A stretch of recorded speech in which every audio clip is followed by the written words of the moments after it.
नमस्कार मित्रांनो. एड लागलं या प्रेमाचं या मालिकेच्या आजच्या भागामध्ये आपण बघणार आहोत की ती जीजी मंजिरीला म्हणत असते, मंजिरी खरं खरं सांग, तुला तुझ्या विठुरायाची शपथ आहे, सकाळी काय घडलं होतं? तुझ्या काकूने तुला पैसे दिले होते तेव्हा? मग आता विठुरायाची शपथ देताच मंजिरी झालेला सगळा प्रकार आपल्या आईला सांगू लागते. आता मात्र जीजी तर तोंडालाच हात लावते, कारण मंजिरीला पैसे देण्यासाठी तिच्या काकूने तिचे किती हाल केलेले असतात हे सगळं आता मंजिरीच्या आईला समजलेलं असतं. तर इकडे मात्र राया खूपच भडकलेला असतो. तो आता स्वतःच्या हातात दोरकांड घेतो आणि जोरजोरात स्वतःला मारू लागतो. त्याच वेळेस त्याचे सर्व मित्र धावून येतात आणि म्हणतात, राय भाऊ काय करतोय, मारू नको. पण तो कुणाचं ऐकत नाही, जोरजोरात अंगावरती त्या दाव्याने वार करत असतो. आता मात्र रायाच्या अंगावरती सर्वत्र वळ उठलेले असतात.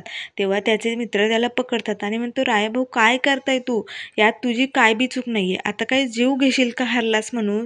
तेव्हा लगेच राया बोलतो, हो, अण्णांना हरवलंय मी आज.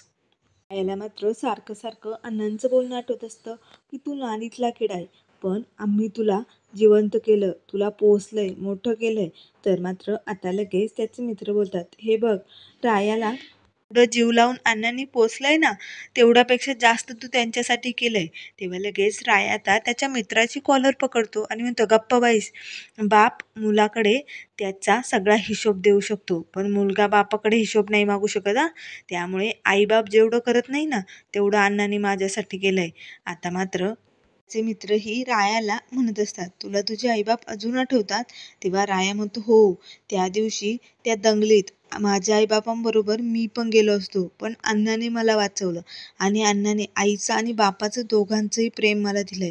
त्यामुळे अण्णांना आज मी हरवलंय याचं मला खूपच वाईट वाटतंय आणि फक्त त्या मिस फायरमुळं. तेव्हा लगेच डिफिकल्ट बोलतो, हे सगळं माझ्यामुळे झालंय राया, त्यामुळे शिक्षा तर मलाच झाली पाहिजे. असे म्हणून आता ते दावा हातात घेऊन डिफिकल्टही स्वतःला मारू लागतो. तेव्हा त्याचे मित्र बोलतात, ए गप्प बैस, काय चालू आहे तुम्हा दोघांचं, गप्प बसा बरं. हे बघ राया, शांत हो बरं तू. तेव्हा लगेच राया म्हणतो, माझ्या आईने मला शिकवलंय, कधीही कुणाच्या उपकार ठेवायचे नाही आणि उपकाराखाली तर बिलकुल राहायचं नाही. त्यामुळे अण्णांनी माझ्यावरती खूप उपकार केलेले आणि मी आज त्यांना हरवलंय फक्त त्या पोरीमुळे. त्यामुळे त्या पोरीला धडा शिकवलाच पाहिजे. डिफिकल्ट, त्या मिस फायरची सगळी कुंडली काढ. आई, गाई आणि बाई दिसल्यावरती हा राया झुकतो, पण आता या पोरीला हा रायाच धडा शिकवणार. हिची कुंडली हा रायाच त्या कुंडलीची वाट लावणार, आता बघच. असे म्हणून आता त्याचे मित्र बोलतात, हो हो, तू काळजी करू नको, आम्ही सगळी माहिती काढतो, चला बरं हळदंती घेऊन या, खूप वळ उठलेत रायाच्या पाठीवरती. असे म्हणून त्याचे मित्र लगेच हळदंती घेऊन येत असतात. तर इकडे जीजी लगेच मंजिरीचे हात हातात घेते आणि म्हणते, मंजिरी, याच हाताने सकाळी कचऱ्यातून पैसे काढले ना? आता मात्र जीजीला खूपच वाईट वाटतं. तेव्हा मंजिरी बोलते, अगं आई, पण याच हाताने आज ट्रॉफी पण मिळवली ना, जाऊ दे ना, झाले गोळलेल्या गोष्टी चंद्रभागेत मिळाल्या, समज बरं, विसर बरं ते. तेव्हा जीजी म्हणते, गुणाचं माझं लेकरू, अशी मुलगी सगळ्यांना मिळू दे. खरंच तुझ्या प्रेमामुळेच आपल्यावर येणारे संकट दूर होतात, पण संकट काही यायची थांबत नाही ग बाई, म्हणून मला असं टेन्शन येतं. आता मंजिरी लगेच आपल्या आईला मिठी मारते. तेव्हा जीजी बोलते, ज्याने कोणी तुला कचऱ्यात हात घालायला लावलं ना, त्याचा हिशोब आज मी चुकता करणार आहे. आता मात्र मंजिरी आपल्या आईकडेच बघू लागते. तर इकडे बाहेर सुशिकाला आणि ईशा बाहेर उभी असतात. तर मीडियावाले बरेचसे लोक आलेले असतात. तेव्हा ते म्हणत असतात, मंजिरी सरदेशमुख कुठे, आम्हाला ना त्यांचा इंटरव्ह्यू घ्यायचा आहे. तेव्हा लगेच सुशिकाला बोलते, हो का, पण आधी गुरुचा इंटरव्ह्यू घ्यावा लागेल. तेव्हा लगेच ते लोक बोलतात, म्हणजे तुम्ही त्यांचा गुरु आहात का? तेव्हा लगेच तिची काकू बोलते, हो, मीच मंजिरीला सांगितलं, तुला बैलगाडा शर्यत नक्की चालवता येईल, तुला जे जमेल ते तू कर. मीच तिला पाठिंबा दिला म्हणून ती शर्यतीत उतरली आणि जिंकली. आता मात्र लगेच इथे सर्वजण तिच्या काकूचा इंटरव्ह्यू घेऊ लागतात. तर ईशा हे सगळं मोबाईलमध्ये रेकॉर्ड करत असते. तर आता ते लोक जातात. ईशा बोलतात, आई, तू खूप छान इंटरव्ह्यू दिला ग, खूप छान वाटत होती तू, वा वा वा. तेव्हा लगेच आता सुशिकाला म्हणते, हो, खरंच छान वाटत होते मी. तेव्हा ईशा म्हणते, एकदम मोये मोये. तेव्हा लगेच तिची आई बोलते, गप्प बाईस, काय मोये मोये, मी कशी दिसत होते ते सांग. त्याच वेळेस जीजी पाठीमागून येते आणि म्हणते, एकदम चंद्रमुखीसारखी दिसत होती हा, खूपच छान. तेव्हा लगेच आता जीजीला पाठीमागे बघताच सुशिकाला बोलते, अरे बापरे, आज मोठी जाऊ माझं कौतुक करते. बापरे बापरे, कुठून दिवस उगवलाय. तेव्हा लगेच जीजी बोलते, हो, कसं आहे ना, परतफेड करायलाच हवी, त्यामुळे आले मी. हे घे तुझे पैसे. असे म्हणून जीजी आता लगेच त्या कचरा कुंडीत एक पॉकेट टाकते. तेव्हा त्या लगेच सुशिकाला बोलते, अरे बापरे, देणाऱ्यांचे हात एवढ्या पुढे गेले. आधी घेणाऱ्याचे हात होते, आता देणाऱ्याचे झाले. बाप रे बाप, चल दे इकडे माझे पैसे. तेव्हा जीजी बोलते, घे ना काढून त्यातून, सकाळी तू मंजिरीला असेच पैसे घ्यायला लावले ना.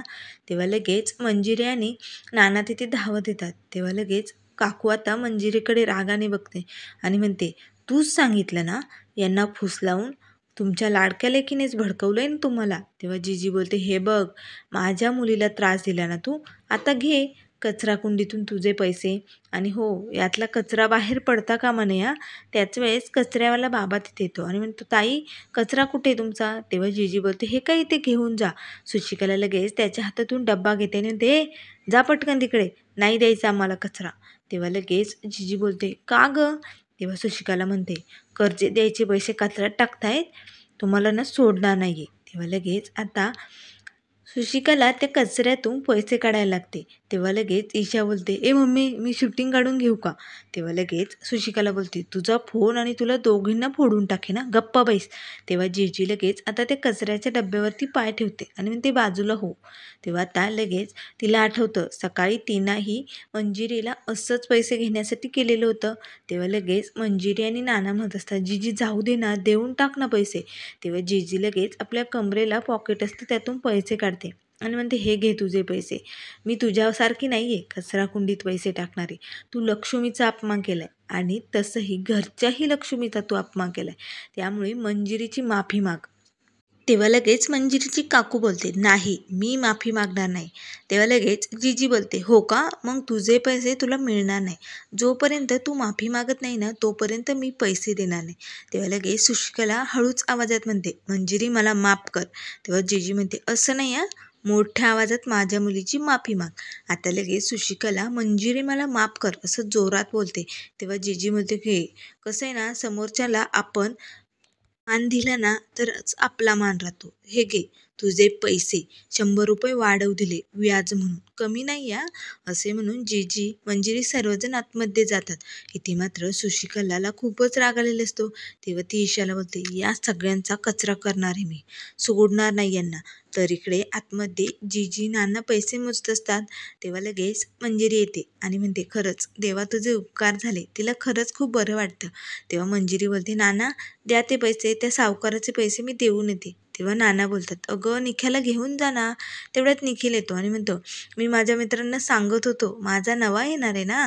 तेव्हा जीजी बोलते, काय येणार आहे तुझा नवा. तेव्हा निखिल बोलतो, अगं नवा मोबाईल घेऊन देणार आहे तुम्ही. कॉलेजमध्ये सगळ्यांना भारी भारी नवीन मोबाईल आहे, माझा हा डब्बा काय कामाचा. तेव्हा लगेच मंजिरी म्हणते, ए, तुला तो लागत नसेल तर इकडे देऊन टाक. कॉलेजमध्ये मोबाईलमध्ये बघण्यापेक्षा अभ्यासात डोकं घाल, नाही भेटणार तुला नवा मोबाईल. निखिलला राग येतो, तो बाहेर रागातच निघून जातो. तर नाना बोलतात, अगं मंजू, का बोललीस त्याला एवढं. तेव्हा मंजिरी बोलते, अहो नाना, इथे कर्ज मिटवायचं पडलंय, लगेच कुठे खरेदी शॉपिंग, नको नको, जाईल त्याचा राग. तर आता मंजिरी पैसे घेऊन निघालेली असते, तर बाहेर निखिल रुसून बसलेला असतो. तेव्हा मंजिरी म्हणते, माफ कर ना मला, सॉरी, माझा राग आला ना, असे म्हणून माफी मागू लागते. तर मात्र निखिल काही न बोलता गप्प बसलेला असतो. तर इकडे आता डिफिकल्टने मंजिरीची सगळी कुंडली काढून रायाकडे आणलेली असते. तेव्हा रायाला आता तो सांगतो, ही मंजिरी सरदेशमुख, तिची आई उमा सरदेशमुख आणि हा तिचा बाप आणि तिला एक भाऊ आहे निखिल. आता सगळी माहिती रायाला पोचलेली असते. तेव्हा राया म्हणतो, ती काय काम करते. तेव्हा डिफिकल्ट म्हणतो, त्यांचं चादरीचं दुकान आहे, जे मार्केटमध्ये अजिबात चालत नाही, कर्जाचा डोंगर झालाय. म्हणून तर बापाच्या आणि आईच्या प्रेमासाठी तिने या शर्यतीत भाग घेतला आणि कर्ज फेडलंय सावकाराचं.